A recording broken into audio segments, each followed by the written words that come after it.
እሺ ሚኪዬ ሄሎ ሰዓት ደረሰ አይደል? ዛሬ ደግሞ ደስ የሚል የሙያ ባልደረባችንን ነው።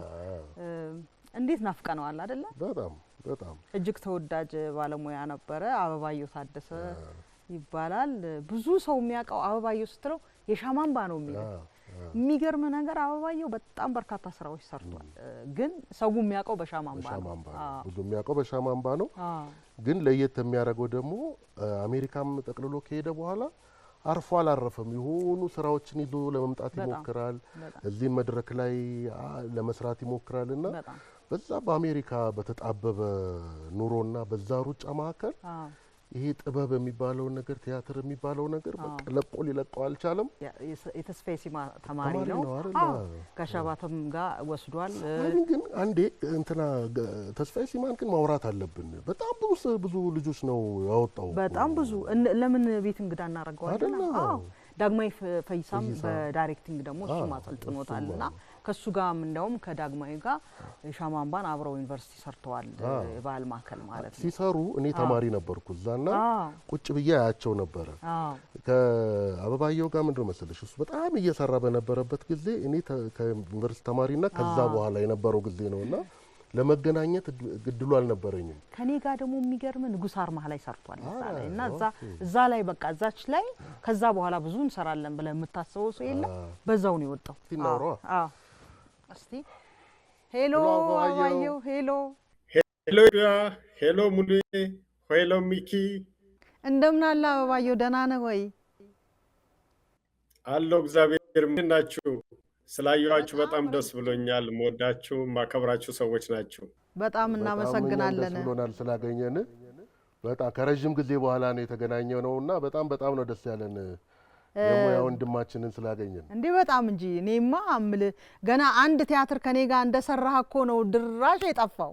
ምን ነው አበባየሁ? አንድ ቲያትር ገና ሰርተን እሱንም ሳትጨርስ ነው ወጥተህ አሜሪካ ቀልጥ ብለህ የቀረኸው። እኔም እንደጓጓሁኝ ነው አንቺን ማግኘት።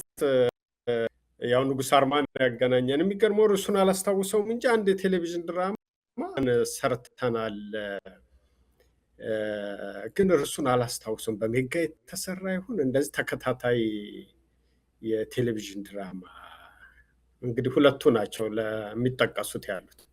1984 ይመስለኛል ወደ ጥበቡ ዓለም ለመግባት እርምጃ የጀመርከውና እነ ተስፋዬ ሲማ ጋር በዛውም ከዛ በኋላ ደግሞ ጋሻባ ተመኩሪያ ጋር ኮርሶችን ስትወስድ በዛ የነበረው እንዴት ነው አገባብ? እኔ ሌላ ሙያ እንዳጠና ነው ማውቀው አበባየሁ። እግዚአብሔር ይመስገን በዛች አጭር ጊዜ፣ አጭር ይባላል እንግዲህ አንድ 10 ዓመት 15 ዓመት ቆይ በሙሉ ትልልቆቹን የቲያትር አዘጋጆች አግኝቻለሁ። አብሬያቸው ለመስራት እድሉን አግኝቼ ነበር እና በጣም እድለኛ ነኝ። አገባቢ ግን ለእኔም ለቤተሰቤም ለሁላችንም የሚገርም ነው። እኔ በፍጹም ለቲያትር የሚሆንም ስብዕናም የለኝም። በጣም ፈሪ ልጅ ነኝ። በጣም የቤት ልጅ ነኝ። እኔ ህልሜ ያው ወደ ኋላ ላይ እንደጨረስኩት ኢንጂነር ለመሆን ወይም ዶክተር ለመሆን እንደዛ እንጂ ቲያትር መድረክ ላይ ወጥቼ ተውላለሁ የሚል ህልም የለኝ። ኢቭን አሁንም ራሴን ሆኜ ሰው ፊት መቆምና ማውራት አልችልም። እንደው እንደ ካራክተር ነው አቅም ያለኝና ድንገት ነው ወንድሜ 12 ከጨረስኩ በኋላ ማዘጋጃ ቤት ወስዶ 2 ቲያትር አሳየኝ። ነቃሽና ታርቲው ፊልም ያለ እና እነሱን ቲያትሮች ካየው በኋላ ዛሬ ድረስ እንዳልተው እንዳልለያየው አድርጎኝ ነው ያ የማዘጋጃ ቤት አዳራሽ ጠቅላላው ከጀርባ ያለው መብራቱ። መቼም በዛ ዘመን ቲያትር እንዴት እንደሚሰራ የሚታወቅ ነውና እዛኑ የተመኘሁት እኔ እዚህ መድረክ ላይ ቆሜ ስራ መስራት አለብኝ ብዬ በነዛ በ2 ቲያትሮች ነው የተለከፍኩት። ከዛ በኋላ እድሉን አግኝቼ ተስፋዬ ሲማ ጋር ሄድኩኝ፣ ኮርስ ወሰድኩኝ። አሁን እድል ነው ጋሻባተ ከተስፋዬ ጋር ወዲያው ነው እንደጨረስን። ከጋሻባተ ደግሞ ዳግማዊ ፈይሳ ተቀበለ። ዳግማዊ ነው መምህሬም አሳዳጊም ባህል ማዕከል ወስዶ እንደ ታናሽ ወንድምም እንደ ልጅም እየተቆጣም ዝግጅትም አጻጻፍ ቴክኒክም ትወናም እየገራኝ ዳግማዊ ፈይሳ ነው። ከሱ ጋር ብዙ ስራ ሰርተናል። ባህል ማዕከል በጣም ብዙ ስራ ይሰራ ነበር በዛ በእኛ ዘመንና እንደዛ ሆኜ ነው ጥሩነቱ ከዳግማዊ ጋር ደግሞ ስንሰራ ይመጡ ነበር። ጋሻ አለሙ ይመጣ ነበር፣ ጋሻ አባተ ራሱ ይመጣ ነበረ፣ ትልልቆቹ አዘጋጆች ይመጡ ነበር። አሁን ስትናገር ስትመልስ ተመሳሳይ ነገር አለን እንደው አጀማመር ላይ እኔም እንዲሁ ቲያትር ቤት ወስደው አይቼ በቃ እዚች መድረክ ላይ ብቆም ምናምን ብዬ አስቤ ነበር ወደዚያ ወደ ሙያውም ስገባ የገባሁት። ከገባው በኋላ አሁን አንተ በጣም እድለኝነት ምንድነው አሁን ከጋሽ ፍቃዱ ጋር ሰርተሃል፣ ፍቃዱ ጋር ተክለ ማርያም ጋር ሰርተሃል፣ ከአበበ ባልቻም ጋር ሰርተሃል እና ከነዚህ ከትልልቆቹ ጋር መስራት እኔ አሁን ልለምዳቸው አልችልም ነበር፣ በጣም እቸገር ነበር። ሙሌንም አሁን ነው የለመድኩት፣ እንዱ ከርመር ነው የለመድኳት እንጂ እሷንም መልመድ አቅቶኝ ነበር። ከነዚህ ሰዎች ጋር መስራት ምንድነው የጨመረልህ ነገር? ብዙ ነው። አሁን እንዳልከው እኮ ነው። አሁን ሙሉዓለምን እኮ በጣም ነው የምወዳት እኔ። ሙሉዓለም መድረክ ላይ ስትሰራ የውሸት አይደለም፣ አፈቀረች ነው ያን ሰውዬ፣ አለቀሰች ነውና በጣም ነው የምፈራት። አንተ እንዳልከው ሙሉዓለምን በጣም ነው የምፈራውና አጠገቧ ለመድረስ እንደውም አንድ ገጠመኝ አለኝ ብዙ ጊዜ አውርቼው ማላቀው። ንጉሥ አርማህን ስሰራ ተማሪ ነበርኩኝ አዲስ አበባ ዩኒቨርሲቲ 5 ኪሎ እና አንዴ እሁድ ጠዋት ፈተና ነበር። ያው ኢንጂነሪንግ ትምህርት ጭንቅላታችንን አናውዞት ነበር። እዛ ተፈትኜ ከሰዓት ንጉሥ አርማህን ሰራ ነበር። ዞሮብኝ ነበር፣ በጣም ደክሞኝ ነበር። መድረክ ከፋች ነበርኩኝ እና ከዛ ሩጬ ሄጄ ነው ቲያትር ቤት የደረስኩት። እንደደረስኩኝ ብዙ አልተቆየም መድረክ ወዲያው አዳራሽ ይሞላል። ያኔ ከሚገባው የሚመለሰው ሰው ይበዛ የነበረበት ጊዜ ስለነበረ እና ቲያትሩ ተጀመረ። ነገባው አምጾ የሸፈተውን የዳህላ ገዢ ለመቅጣት ስል ጭንቅላቴ ባዶ ሆነ። ሰለሞንና ኤልያስ ተስፋዬ እኛ ጋር ቅጥር ሆነው ይሰሩ ነበር፣ ተጋባዥ ተዋናያን እና በጣም ጓደኛሞች ነበር። እንስቅ ነበር ከጀርባና ደንግጧል፣ ያዩኛል። እንደገና ዘማሪያኖቹ ከዘመሩ በኋላ ሁለተኛ ዙር ጀመርኩኝ። አሁንም ጭንቅላቴ ባዶ ሆነ፣ መሄድ አልቻልኩም። ከዛ ቀስ እያልኩኝ ወደ ውጭ ወጣሁ። ስወጣ መጋረጃ ተዘጋ። ፍቃዱ ፈየ ነበር ዝግጅት አስተባባሪ። አበባየሁ ታማለ ግር ተፈጠረ እና ውሃ ምናምን አድርገውልኝ አጠገቤ ያገኘው ሙሉዓለምን ነበረ እና ከመታመሜም ከምናምን ይልቅ ሙሉዓለም አጠገቤ መሆኗ የሰጠኝ ደስታ፣ ዋው ሙሉዓለም ምፈራት ልጅ ምናምን ስፍስፍ ነው ያለችልኝ። አበባየሁ ተሻለ፣ ይቅር ብላለች። ቁጭ ብለህ እዚህ ላይ ይሄ ስቴጁ ላይ የሚሰራው ለንጉሱ ለፍቃዱ ከፍ ብሎ እዛ ላይ ቁጭ ብለህ ጨርሰው እንዳትወድቅ ራስን እየጠበቅ ድጋሚ ለመግባት ስዘጋጅ ነቢ አታስታውሹም አንቺ ሙሉዓለም ለእኔ ታሪክ የሆነው አልፏል። እና በዛ ደረጃ ነበር ፈራት የነበረው፣ ግን መውደዱ አለ። ፍቃዱም እንደዛው ነው። ፍቃዱ የሚገርም ሰው ነው። ተማሪ የነበርኩ ጊዜ ከብሔራዊ ቲያትር ያባረረኝ ነበረ። ቲያትር ከጨረስኩ በኋላ ቆሜ ሳው ትሰራለህ፣ ሂድ ግባ ወደ ቤት እና እነሱ ማግኘት ብዙ በህይወትም ያስተማሪ ነገር አለ። ጋሽ ሲራክ የሚገርም ሰው ነው። ብዙ ነገር አስተምሮኛል። መዓዛ ብሩ ነፍሳቸውን ይማርና ሰዎች ነበሩ። ቁጭ ላሉ አዳምጣሉ። ያኔ ያው ፍርሃቱም ስላለ ሞር ለማዳመጥ ነው። እንዳልከው አበበ ባልቻ ስቴጁ ላይ ህዝቡ መካከል ሆኖ ሲሰራ፣ በኋላም በንጉሥ አርማ ተመሳሳይ ስራ ነው የሚሰራው። ህዝቡ መካከል እየገባው ነበር የምሰራውና ስለ ሰው ልጆች ዘር ምን ልናገር፣ ሲቃ ድምፁ፣ ግሬሱ፣ ቆዳ ለብሶ ሪል ነው። ስለ ሰው ልጆች ዘር ምን ልናገር እስካሁን የሚተረጎም ሀሳብ ነበር ይሰጠኝ የነበረው እና አበበ ሐዲስ ሁሉም ማን ነው ጋሽ አባተ አንዴ ለቀይ መስቀል ስራ እየሰራን ደሃዎቹን እንሰራ ነበር። ሊስትሮ ኦፔራ ላይ የተወሰነች ቆርጦ ነበር የሚያሰራው እና ሰዓቱ ሲደርስ እኛ እንትን ለማኝ ችግረኞች ሆነን ነበር የምንሰራው። እስበሉ እንዴት ነው የምትሰሩ ብሎ ሲያሳየን አልጣመው። እሱ ደግሞ ሱፍ ለብሷል። በንግግር ስብሰባውን ለመጀመር እዛች ላይ የተወሰነ ፕሮግራም ነው የምናሳየው። ቀይ መስቀል ሄደን ኮቱን ውልቅ አረገና የአማረ ሸሚዝ ነው ያደረገው፣ የአማረ ሱት ነው ያደረገው። መሬቱ ላይ ክብልል እንደዚህ ነው አየህ፣ ስትራብ ምናምን እንደዚህ ብለህ ዋው በቃ የሚፈጥረው ነገር አለ፣ የምንማረው ነገር አለ። እኔ በቲያትር ትምህርት ዩኒቨርሲቲ አልገባሁም፣ ግን ከነሱ ብዙ ነገር ተምሬያለሁ። አንተ በርካታ ስራ ላይ ተሳትፈሃል ቲያትር አሁን ወደ ባህል ማዕከል ለመልስ ዳግማዊ ፈይሳ ጋር አሁን አበባየው ታደሰን እኮ ነው ምናናገረው ስንል ሻማምባ ነው የሚለው ሰውና መልሽ ወደ ሻማምባ ለመልስህና እስቲ በዛ ሰዓት ምክንያቱም መድረክ ላይ ነው እዛ የተሰራው ዩኒቨርሲቲ ውስጥ አይደለም ወደ መድረክ ተሰርቶ ከዛ ወደ ፊልምም ተቀይሯል ይመስለኛል እስቲ ያንን ሁኔታ እስቲ አስተዋውሰን እንዴት ነበር አጀማመሩ ሻማምባ ኮብራ ነበር ርዕሱ ኮብራ ነበር የመጀመሪያው ርዕሱ ውስጥ ባህል ማዕከልም ስናሳየው በኮብራ ነው የወጣው በኋላ ግን ያው ኮብራ ማለት መንታ ምላስ ተናዳፊ ስለሆነ በዛ ዘመን በነበሩ ተማምሚው የሚፈጥረው ስሜት ጥሩ አይደለም ማቅረብ ነው ይሄንን ችግር ለመቆጣጠር ማቅረብ ወንድማማችነትን መፍጠር የሚለው መንፈስ ስለመጣ ወደ ብሔራዊ ቲያትር ሲሄድ የሻማምባ ሆነ ያው የሚቀልጥ ብርሃን እየሰጠ የሚቀልጥ ድራማውን የጻፈው የኔ ጓደኛ ነው ዳንኤል አበበ ይባላል ጎበዝ ጸሐፊ ነው እና ብዙ ተቸግረናል እሱን ቲያትር ለመስራት አሁን ጥቁር አንበሳ ሆስፒታል ፊት ለፊት ድላችን አደባባይ ላይ እዛ እናጠና ነበር ከተስፋዬ ሲማጋ ተመረን ከወጣን በኋላ ክርስቲያን ስዩም የምትባል ልጅ ነብሻታ ነበር አሁን አውሮፓ ሄዳለች የኮከብ ሰው መጀመሪያ በጣም ጥሩ አድርጋ የሰራች ልጅ ናት ከሷ ጋር ግን እዛን ሰራው ነበር በኋላ ዳግም እኛን ሲወስደን ዳንኤልም አሁን ተነጋገርንና ወደ ዳግም ጋር ወሰድነው በዛ ሁኔታ ነው ዳግም ባህል ማዕከል ያዘጋጀው ግን እኔን ረዳት አዘጋጅም ስላደረገኝ ሙሉ የመብት የመስጠት ያክል ከኋላ ሆኖ የመኮትኮት ያክል ያደረገውና ትምህርት ቤትም ነበረ አዲስ ቲያትርም የመስራት ነገር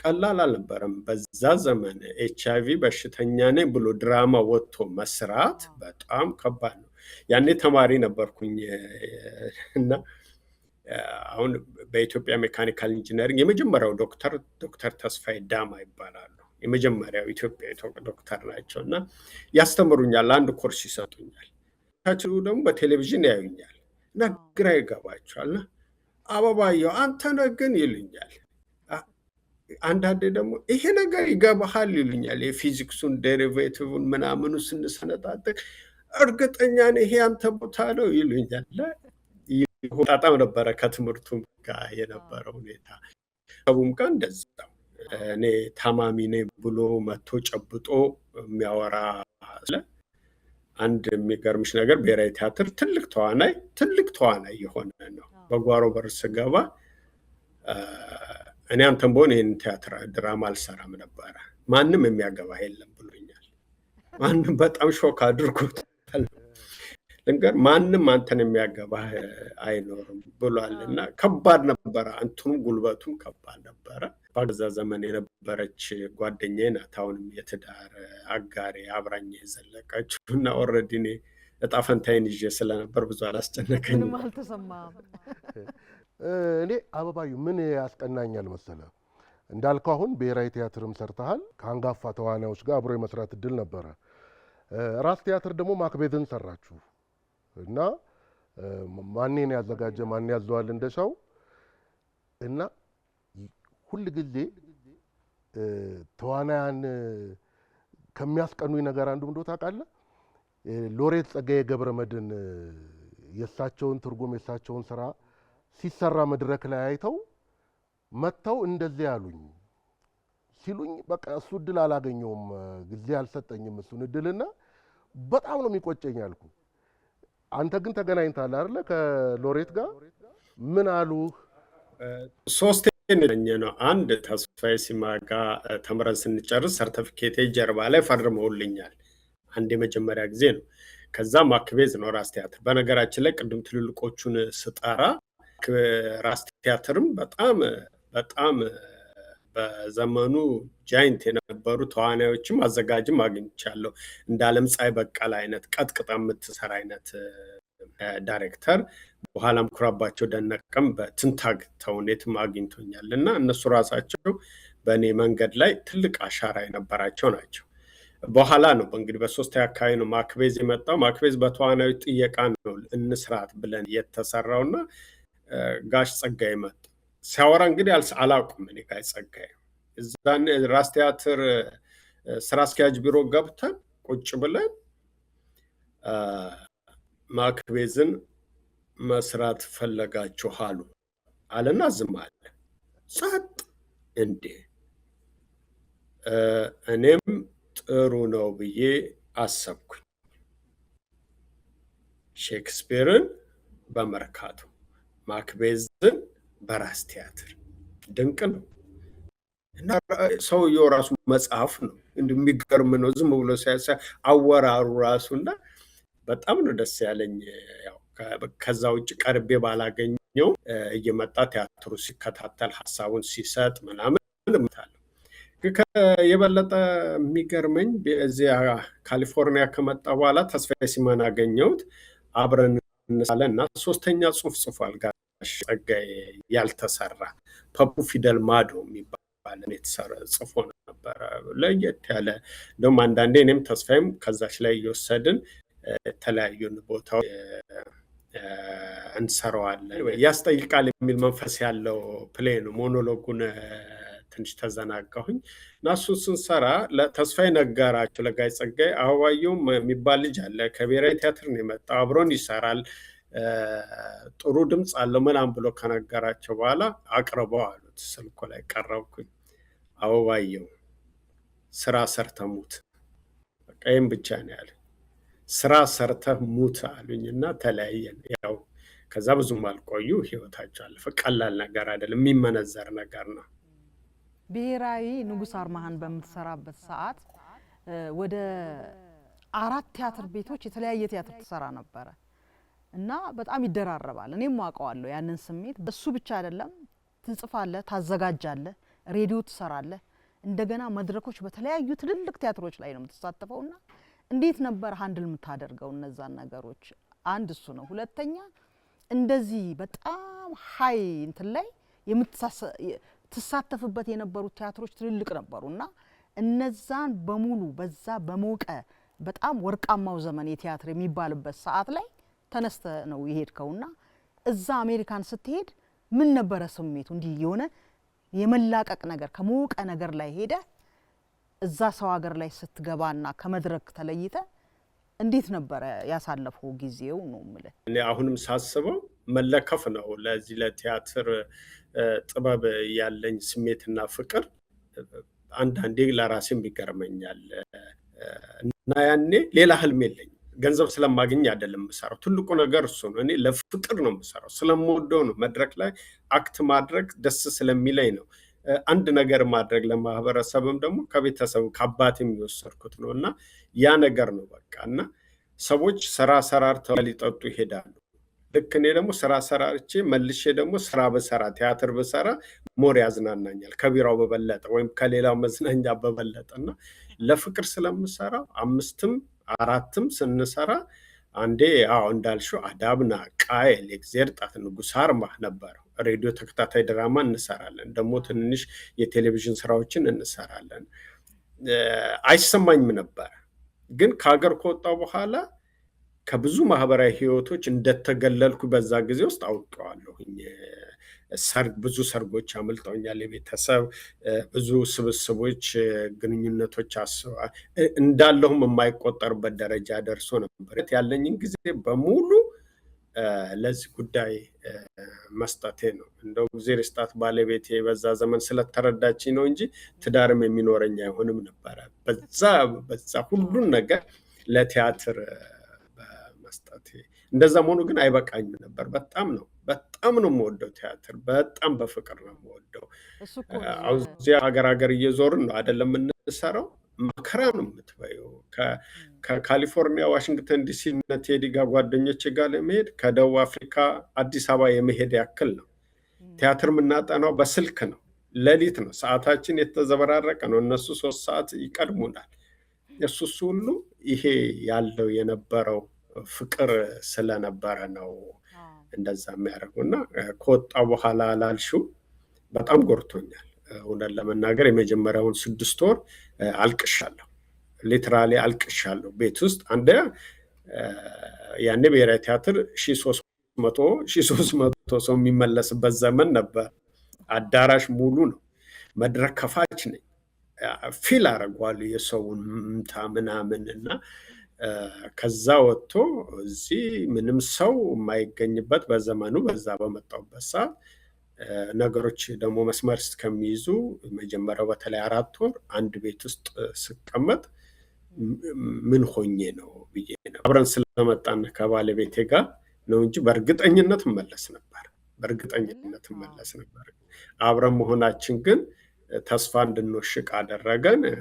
ተስፋዬ ሲማን ደግሞ ብዙም ሳይቆይ ያገኘሁትና ለነሱም ብርታት ሆንኳቸው። ለነ ተስፋዬም ጉልበት አገኙ፣ እኔን ሲያገኙ ለእኔም ደግሞ እነሱ ማግኘት ጥሩ ሆነና ተካካሰ። እሱ ላይ እንደውም ጨምሬ ልጠይቅ ፈልጌ ነው። ብዙ ጊዜ ያው ከሀገር የጥበብ ሰው ከሀገር ሲወጣ ያው ከባህር የወጣ አሳ ነው አይነት ነገር ስሜት አለው። ያው ከዚሁ የሚቀዳው ነገር ነው ብዙ ጊዜ የሚሰራውና እናንተ በረታችሁ። ግን 20 ምናምን ዓመት እኮ አልተላቀቃችሁም። ከተስፋዬ ሲማም ጋር አልተላቀቃችሁም። እንደምትለውም እንግዲህ የሚከፈለው መስዋዕትነት ከባድ ነው፣ የሚገኘው ምላሽ ትንሽ ነው። ምንድነው እንደዚህ ጥርሳችሁን ነክሳችሁ እንድትቀጥሉ ያደረጋችሁ ነገር? ለክፍት ነው፣ ምንም ሌላ ነገር የለውም። ይሄ መለከፍ ነው እንዳልኩ ነው። በጣም አይቻልም። አሁን አንዳንዴ እኛ በቃ አሁን እንግዲህ እድሜያችንም እየሄደ ነው፣ መስራት እንችላለን። ግን በእኛ ፔስ እየመጣ ያለ ትውልድ የለም። በውጭው ዓለም የሀገር ቤቱን እናንተ ታስተውሉታላችሁ። እና እንደዚህ እንደኛ አዙሮ ቲያትር የሚያቃምስ መኖሩን እጠራጠራለሁ። ወደፊት እንግዲህ ነገሮች ቀለል ብለው ሀገር ቤት ያለው እየወጣ የሚሰራበት ተመቻቸ በስተቀር እንደኛ ገንዘብ አልፈልግም። የትራንስፖርት ቆረጡልኝ፣ ሆቴሌን አመቻቹልኝ፣ መጥቼ ቲያትር ሰራላችኋለሁ 10 ሰዎችን ብትሆኑ 100 ሰው ብትሆኑ ብሎ ለዛ ሞራል ያለው ሰው አሁን የለም። ከኛ ከመጣም በኋላ እስካሁን እንግዲህ 20 መጋፕ አለ ማለት ነው። እኛ ለእነ ዓለም ፀሐይ ደረስንላቸው ከኋላቸው ሆነ በ10 ዓመት በ5 ዓመት ውስጥ። ከኛ በኋላ ግን ምንም የለም፣ ጸጥ ነው ያለው። እስቲል እኛ የምንሰራው እኛ ሆነ ሽማግሌም ሆነን የምንሰራው እኛ ሆነ እና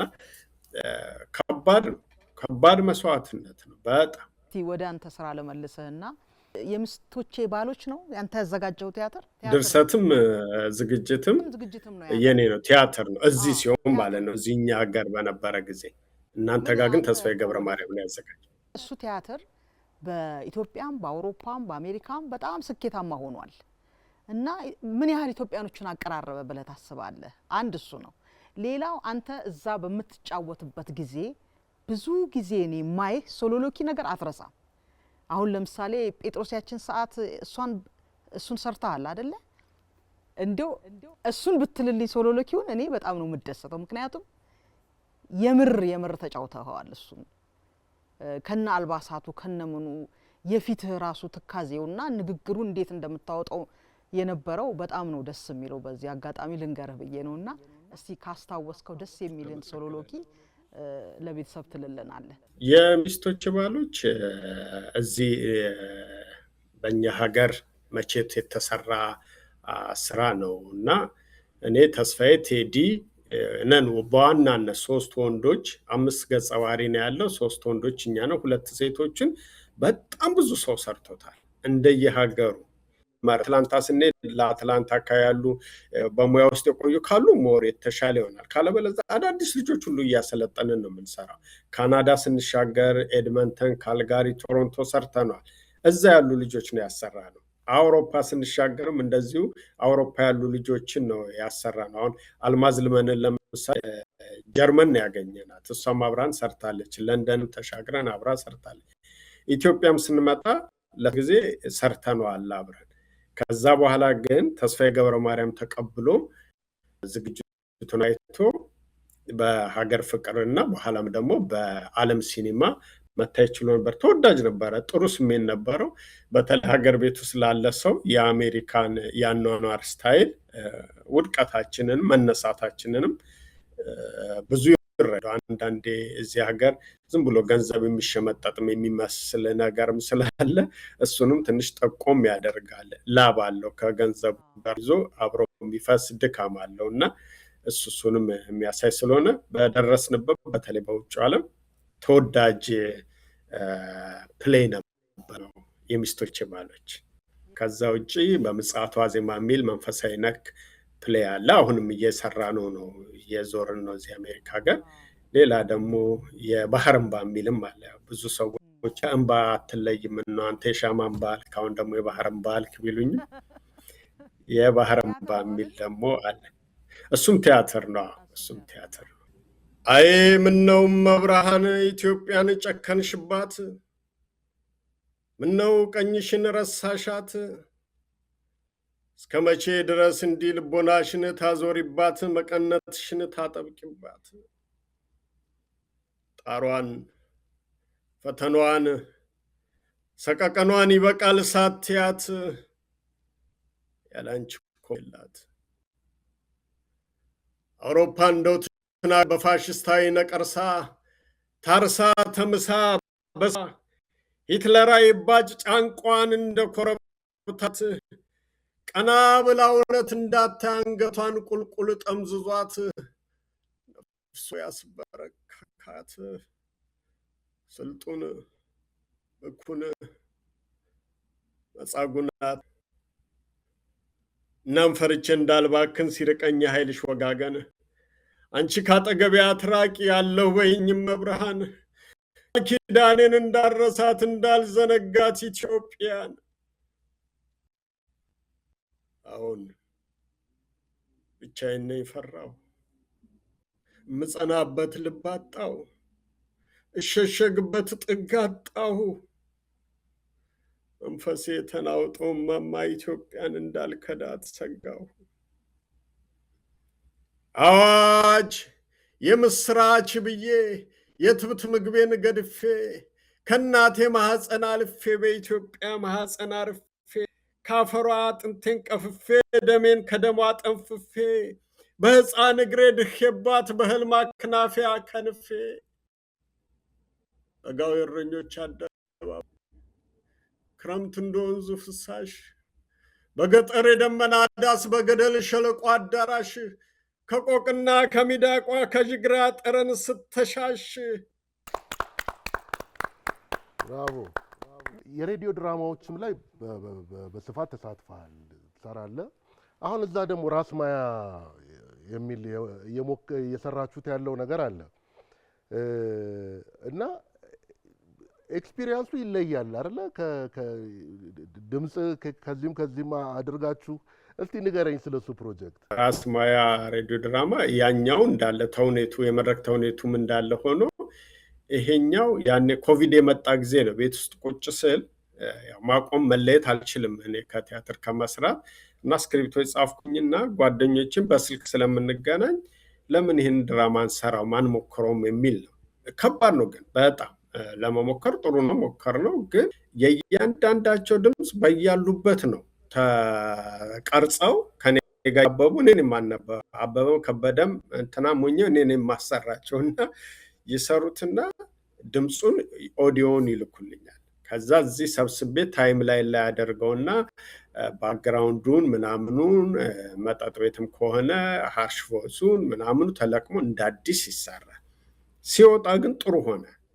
ከዛ በኋላ ነው ኢትዮጵያ ሬዲዮ ስናነጋግራቸው የተወሰነውን ስናሳያቸው ስለወደዱት በኢትዮጵያ ሬዲዮ እንዲተላለፍ ሆነ እንጂ የተለያየ ቦታ አለው እና የጠፉትን እነ ጀንበር አሰፋን፣ አልማዝ ልመንን ከጀርመን ጀንበር ሚኒሶታ ናት፣ ካናዳ ያለ ራስ ቲያትር የነበረ ልጅ ነበር አንተና አስረስ የሚባል ዮሐንስ ተስፋዬ ሲማ፣ ቴዎድሮስ ወጣቶች ደግሞ አሉ ዘመናዊ ብሌን እነሱን ቤተልሔም እነሱን አሰባስበን ለመስራት ይቻላል። አድካሚ ነው ግን ጥሩ ነገር ነው። እንግዲህ ወደፊት ጊነስ ላይ እንዲጻፍ እንጠይቃለን።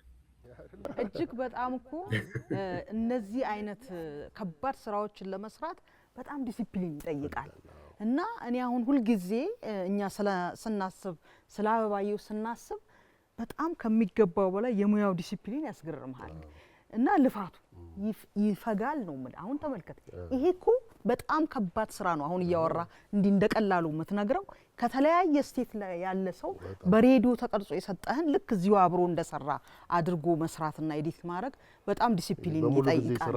ራሱ ሙሉ ጊዜ ስራ ቢሆን ራሱ ከባድ ነው አይደል? ያውም ውጭ ሀገር እየተኖረ መነሻ ቤተሰብ ይመስለኛልና ሳንጨርስ ጥያቄያችንን አበባየሁ ማን ነው እንዲህ ጠንካራ ዲሲፕሊን እንዲሆነ በጣም ትሁት የሆነ ሰው ስብዕና የገነባለት ተፈጥሮ ነው ወይስ ከቤተሰብ አቶ ሻለቃ ታደሰ ናቸው? እሳቸው ናቸው ይሄንን ቤዝ የሰጡህ? እስቲ ስለ ቤተሰቡ ሳይነግረን ወደ መለያየት አንሄድም። አዎ ምንም ጥያቄ የለውም። ቤተሰቦቼ ናቸው። አባቴ ስለ ሀገር ኖሮ ስለ ሀገር የሞተ ሰው ነው። በብዙ ቦታዎች የነበረ ትልቅ ሰው ነው። ከክብር ዘበኛ የመጀመሪያዎቹ መኮንኖች መካከል አንዱ ነው። ሩቅ ምስራቅ ኮሪያ ሄዶ የራሱን ጦር ይዞ የተዋጋ ያዋጋ፣ በኋላም በብዙ ቦታዎች በዘመን ብዙ መከራ የተቀበለ የደከመ ሰው ነው።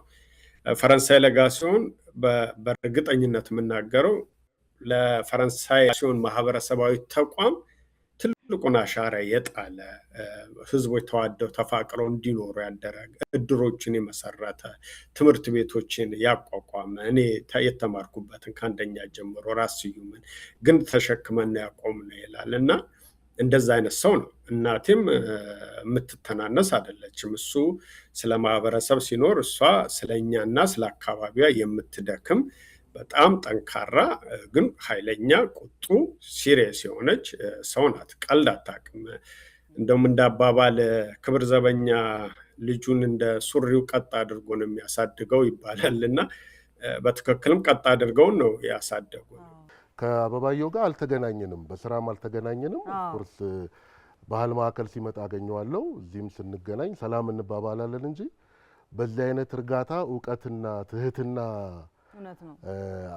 በዚህ አይነት ሁኔታ አላውቀውምና ቆጨኝ ሳንተዋወቅ ብዬ የሚቀጥለው ስትመጣ የመጀመሪያው ስራዬ አንተ መተዋወቅ ነው፣ ካንተ ጋር ሻይ መጠጣት ነው። አንድ ስክሪፕት ጽፌ ከሚኪ ጋር ነው ይሄንን ስክሪፕት መስራት ያለብን ሁላ ብዬ ላለሁኝ እና ስራህን በጣም ነው የምወደው። በመሰረቱ በጣም አክባሪ ነኝ። የበለጠን ያከብርሃለሁ። ቲያትር ይዘህ መጥተህ እዚህ ኢትዮጵያ ላሉ ኦዲየንስ አሳያለሁ ብለህ ቃል ግባ። ትመጣለህ? እኔማ የሁልጊዜ ምኞቴ ነው። ሁልጊዜ ምኞቴ ነው። እሰራለሁ፣ መስራት ፈልጋለሁ። ሁልጊዜ የማስበው እሱን ነው። በጣም ነው የምንኮራብህ አበባየሁ፣ በምትሰራው ስራ በሙሉ በጣም ነው። በተለይ በምትጥረው ጥረት እና እዛ ያሉ ባለሙያዎችንም እንዳይዳከሙ እንዳይለያዩ እንዲሰባሰቡ የምታደርጋቸው ከተስፋዬ ጋር በጣም ነው ኢምፕረስድ የሚያደርገንና በጣም እንወድሃለን። ተናፍቀሃል። ለባለቤት ለልጆች ሰላምታ በልልን። ስለዚህ ጨርሰናል አይደል? ቻውን በል። ቻው አበባየሁ። ቻው። አመሰግናለሁ። እግዚአብሔር ይስጥልኝ። በጣም እናመሰግናለን። ቻው።